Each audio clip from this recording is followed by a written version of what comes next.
NDA की सरकार बनने वाली है। एनडीए की सरकार बनने वाली। बहुत बहुत धन्यवाद। 25 से 30 फ्री नीतीश। नीतीश कुमार का कैसा काम रहा? बहुत अच्छा काम रहा। ये जो सड़क हम आ रहे हैं, एक्चुअली में बताइए ये सड़क कब बनी थी? ये सड़क तो बहुत पहले बनी थी, लेकिन नीतीश जी के राज में ये हुआ कि गांव में गांव रोड बना। सरकार तो बहुत देता है, वो हमें कमी देखी। नया पार्टी जन सुराजू आइल बा, ओकरो बारे में लोग गांव में बात करते हैं। का है वो आदमी है, हमको तनी मनी मिलवे करी। मुद्दा ये नीतीश कुमार का है। मुद्दा नीतीश कुमार का। 25 से 30 नीतीश जी बहुत काम किए हैं। हाँ, बहुत काम किए हैं। मेन बात गरीब का पूरे मदद कर रहे हैं। गाँव में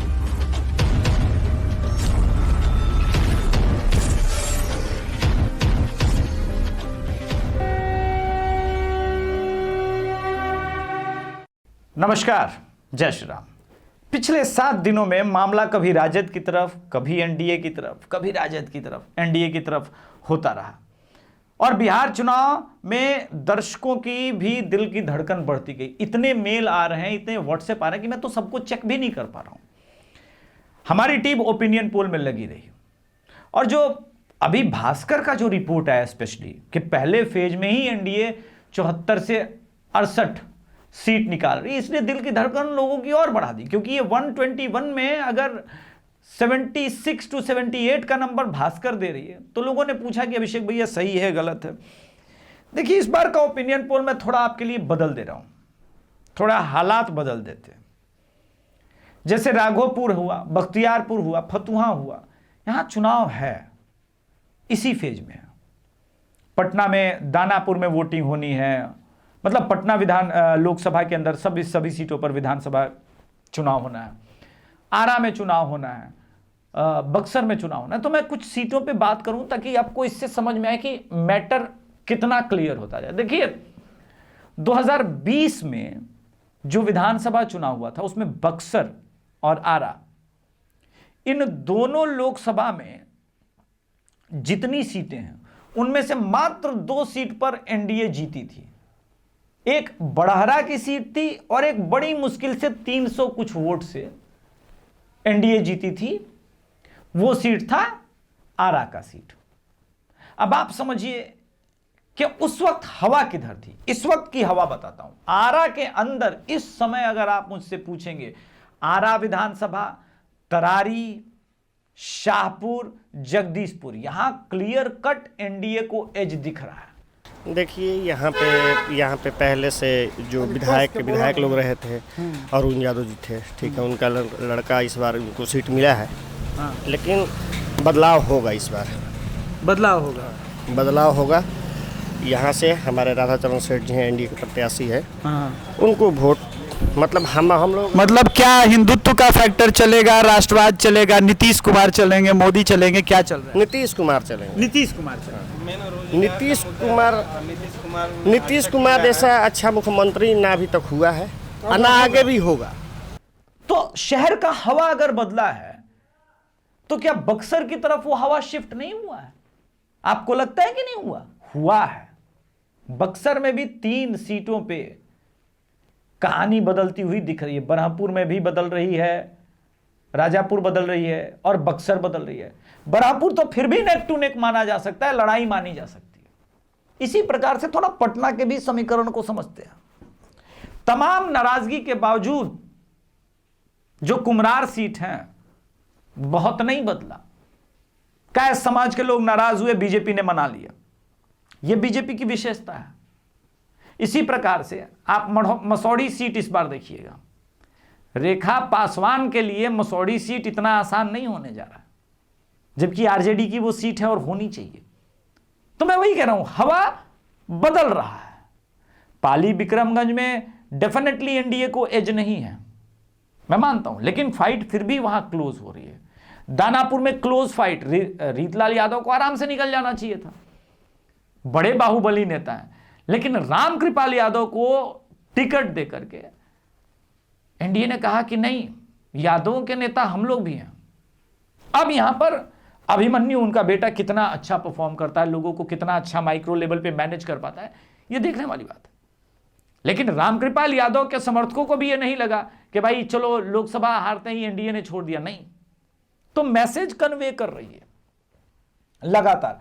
अब बख्तियारपुर सीट देखिए, वहां से अरुण साव को टिकट दे दिया जो कि अति पिछड़ा समाज से आते हैं। वहां कैसे कहानी बदल गई। अब अति पिछड़ा समाज से आने वाले अरुण साव बख्तियारपुर में यादव माइनस अति पिछड़ा वाला पूरा एकदम खेल बन गया है वहां पर। ऊपर से नीतीश कुमार गया और वहां कहा ए अरुण बाबू यहां आइए, यहां आइए, आपको वोट करने हम भी आएंगे, हम आपके वोटर हैं भाई। तो टेम्पलेट बदल रहा है और इसी टेम्पलेट के बीच में गुणा भाग करके हमने समझने का प्रयास किया। तो इस बार करहगर, रोहतास, इन सब में एज है। औरंगाबाद में हमारे समीकरण के अनुसार 5 में से 4 सीटें एनडीए की तरफ जा रही है। कितना बड़ा टर्न अराउंड है, सोचा आपने। उसी प्रकार से आप रोहतास और कैमूर तो 2015 में भी बुरे हाल में था और 20 में भी बुरे हाल में था और 2024 में तो सर्वनाश ही हो गया था। जिन सीटों की मैं बात कर रहा हूं उसके ऊपर मैं आ रहा हूं, सर्वनाश ही हो गया था एनडीए का, खत्म हो गई थी एनडीए। लेकिन ऐसा नहीं है। सासाराम सीट का समीकरण तेजी से बदला और स्नेहलता रानी की तरफ कुशवाहा समाज को मनाने का प्रयास किया गया। उसी प्रकार से जनसुराज को लोग वोट कर रहे हैं। रवा खाती अब की बे का मुद्दा रही चुनाव के? जनसुराज। जनसुराज उहे मुद्दा। हाँ का फैक्टर बा जनसुराज के? फैक्टर के बाद नया बा ओकरा के देखल जाओ, ओकरा के नया बात देखल जावे चलते। मुद्दा क्या? जनसुराज। ऐसा है कि सब कोई जनसुराज बोल रहा है, लेकिन लास्ट टाइम में महागठबंधन और एनडीए के बीच में अगर आप लोग को ये पता चले कि जनसुराज नहीं जीत रहा है तो अपना वोट तब भी जनसुराज को देंगे या एनडीए या महागठबंधन में शिफ्ट होंगे? फिर हम देंगे जनसुराज को, लास्ट तक जनसुराजे को देंगे। करहगर में भी, लेकिन कितना? और कुर्मी समाज से आने वाले वशिष्ठ नारायण कहां पर हैं, यह समझने के लिए आपको यह भी समझना होगा कि आसान नहीं है वो लड़ाई। तो उन कांटे की लड़ाई को हमने कुछ सीटों को कांटे की लड़ाई में इस बार बदल दिया है। तो हमारे सामने प्रश्न था कि भाई जनसुराज को कितने प्रतिशत लोग वोट कर रहे हैं, और इसको हमने स्लैब में बांटा सभी लोगों से। तो जनसुराज जो हमारा अब सैंपल साइज है 50,000 के ऊपर हो गया है, तो जनसुराज को हमारे हिसाब से मात्र 7% मत मिल रहा है। और ये ओवरऑल बिहार में, अगर जनसुराज को 12% मिल जाता तब तो मामला त्रिशंकु हो जाता। लेकिन जनसुराज का जनाधार पिछले एक हफ्ते में घटा है, जो कि 10% के आसपास था, अब वो 7% पर प्रशांत किशोर का दिखा है। हमारे हिसाब से सीट में कन्वर्ट हो रहा है या नहीं हो रहा है, ये मेरे हिसाब से जनसुराज अभी भी 0 से 1 सीट पर ही खड़ी है। यानी कोई चमत्कार नहीं हुआ है, कोई बहुत ज्यादा बदलाव नहीं है। मुस्लिम यादव क्या जनसुराज को वोट कर रहे हैं, यह प्रश्न जब हमने मुसलमान और यादवों से पूछा, आंकड़े देखिए, लगभग 70% यादव समाज के लोगों ने कहा वो महागठबंधन को वोट करेंगे। इसी प्रकार से मुसलमानों में लगभग 85% मुसलमानों ने कहा कि वो महागठबंधन को वोट कर रहे हैं। मात्र 0.3% लोगों ने कहा कि वो जनसुराज को वोट करेंगे। यादव और मुसलमान दोनों की मैं बात कर रहा हूं। इससे समझिए कि कहानी कहां बदली है। इसी समाज में हम और आप रहते हैं, मैं भी तो बिहार का हूं। तो अगर यादव और मुस्लिम चिल्ला रहा है, अलतकिया कर रहा है और कह रहा है कि नहीं फॉरवर्ड वोट कर ले, हम अपना तेजस्वी यादव को वोट करेंगे, तो ये जो चालाकी है, जो अपने आप लोगों को बहुत चालाक समझते हैं, सोचते हैं कि हम बहुत ज्यादा जानते हैं, उन्हें यह भी पता होना चाहिए कि भूमिहार, राजपूत और ब्राह्मण भी मूर्ख नहीं है। वो भी जनसुराज को वोट देकर के अपना वोट, कीमती वोट क्यों बर्बाद करेगा। इसी कारण जनसुराज 7% पर आ गई है, वरना सवर्णों का और बाकी कुछ लोगों का तबका बहुत तेजी से उनकी तरफ बढ़ा था। लेकिन जब देखा कि हमारे वोट के कारण आरजेडी जीत रही है, तो वो उन्होंने कदम पीछे खींचे। इसका सबसे क्लासिक, सबसे बड़ा उदाहरण आप मोकामा की सीट देखिए। मोकामा में प्रियदर्शी को ठीक ठाक सपोर्ट मिल रहा था, भूमिहार तबके से भी मिल रहा था, जबकि वो धानुक है, और ठीक ठाक प्रचार प्रसार में लोग लगे हुए थे। लेकिन वो प्रकरण हो गया। अब दुलारचंद यादव जी की हत्या के बाद वहां का पूरा कहानी बदला। इसने पूरा डायनेमिक्स बदल दिया पूरे बिहार के चुनाव का। चाहे वो रहने वाला शाहपुर का भूमिहार हो या मगध रीजन का भूमिहार हो या बाढ़, बढ़ैया, फतुहा, मोकामा इधर का भूमिहार हो, वो शिफ्ट हो चुका, वो कहानी बदल चुकी। और इसी कहानी ने छपरा सीट फंसा दिया।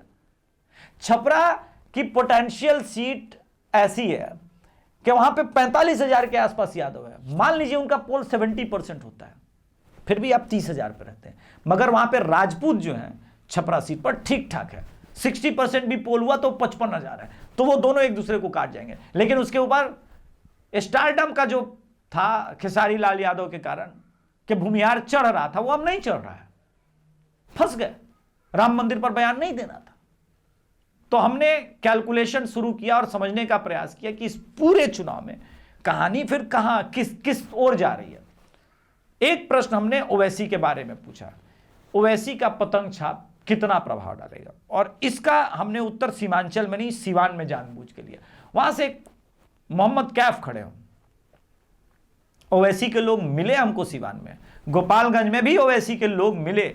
ये कमाल की बात है। और ये लोग जब मिले हैं तो पता चलता है कि नहीं, इस बार पतंग छाप पहले से ज्यादा, कई जगहों पर पैचेज में ही सही, ज्यादा पेनिट्रेट कर रही है, ज्यादा डेंट कर रही है। और ये डेंट धीरे धीरे धीरे धीरे बढ़ रहा है और महागठबंधन की परेशानी बढ़ रही है। उसका एक और कारण है ना, मल्लाह समाज के नेता अपने आप को जो कहते हैं मुकेश सहनी, उनको डिप्टी सीएम बनवा दिया। मुसलमानों को लगा यार ठीक है तुम सीएम बन रहे हो, तेजस्वी यादव को सपोर्ट करते हैं, हम डिप्टी सीएम लायक भी नहीं है, हम दरी बिछाने के काबिल हैं। तो हमने मुसलमानों से पूछा कितने प्रतिशत मुसलमानों को लगता है कि वो राजनीति में दरी बिछाने का काम कर रहे हैं। आंकड़े जो है वो आपको चौंका सकते हैं। 71% मुसलमानों का मानना है कि वो राजद को वोट करेंगे भले वो दरी बिछाते। 71%, और यही एग्जैक्ट फिगर आ रहा था जो पिछला क्वेश्चन हमने किया था कि वो कितना वोट करेंगे। बाकी रिमेनिंग 18% ने कहा कि वो दरी बिछाते हैं और वो वोट नहीं करेंगे महागठबंधन।